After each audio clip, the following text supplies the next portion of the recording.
এদিকে পেহেলগাঁও হামলার পরে ঘরে বাইরে চাপের মুখে পাকিস্তান।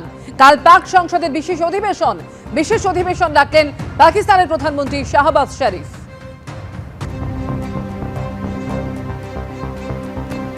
একদিকে ভারতের দিক থেকে যে কোনো মুহূর্তে প্রত্যাঘাতের ভয় রয়েছে, আরেকদিকে রয়েছে বিরোধীদের চাপ। এই অবস্থায় তড়িঘড়ি আগামীকাল পাক সংসদের বিশেষ অধিবেশন ডাকা হলো।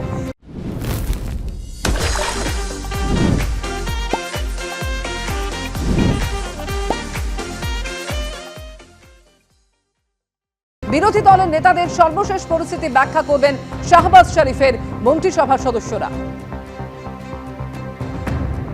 থমথমে কাশ্মীর এখনো নিজের স্বাভাবিক ছন্দে ফিরতে পারেনি ভূস্বর্গ। যে ঘটনা ঘটেছিল 22শে এপ্রিল, নৃশংস গণহত্যা হয়েছিল, সেই গণহত্যার পর থেকে এতটা দিন কেটে যাওয়ার পরেও একই রকম ভাবে কাশ্মীর তার নিজেকে খুঁজে বেড়াচ্ছে। এই মুহূর্তে আমরা দেখতে পাচ্ছি যে ডাল লেকের সামনে এখানে আধা সামরিক বাহিনী, কোথাও সেনাবাহিনী, তাদের টহলদারি, এবং আমরা দেখতে পাচ্ছি যে এই ডাল লেকের পার্শ্ববর্তী যে রাস্তা রয়েছে সেখানে সার্চ অপারেশন চলছে। জায়গায় জায়গায় যে কোথাও এসএসবি, কোথাও রাষ্ট্রীয় রাইফেলস, কোথাও আধা সেনা, কোথাও সেনাবাহিনী তারা মোতায়েন রয়েছেন।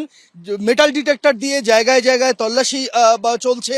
এখনো পর্যন্ত 22শে এপ্রিল যে ঘটনা ঘটেছে সেই ঘটনার সঙ্গে যারা যুক্ত তাদের খোঁজ পাননি গোয়েন্দারা। এনআইএর ডিজি 3 দিন কাশ্মীরে রয়েছেন। পেহেলগাঁওতে একটা লম্বা সময় তিনি তল্লাশি অভিযানের ছিলেন। তার পাশাপাশি যাদেরকে এখনো পর্যন্ত সন্দেহ করা হচ্ছে, যাদের স্কেচ প্রকাশ হয়েছে, যাদের ছবি সামনে এসেছে, তাদের সম্পর্কে তথ্য জোগাড়ের চেষ্টা চালিয়ে যাচ্ছে এনআইএ।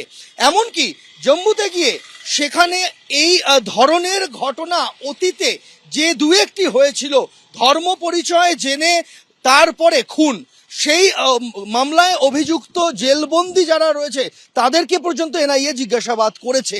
একদিকে যখন এই ঘটনার তদন্ত, পেহেলগাঁও কাণ্ডের তদন্ত চালিয়ে যাচ্ছে এনআইএ, ঠিক তার পাশাপাশি এখনো পর্যন্ত যে লাইন অফ কন্ট্রোল রয়েছে, নিয়ন্ত্রণ রেখা রয়েছে, সেখানে টানা 10 দিন প্রতি রাতে একদম নিয়ম করে পাকিস্তানের তরফে গুলি বৃষ্টি হয়ে চলেছে।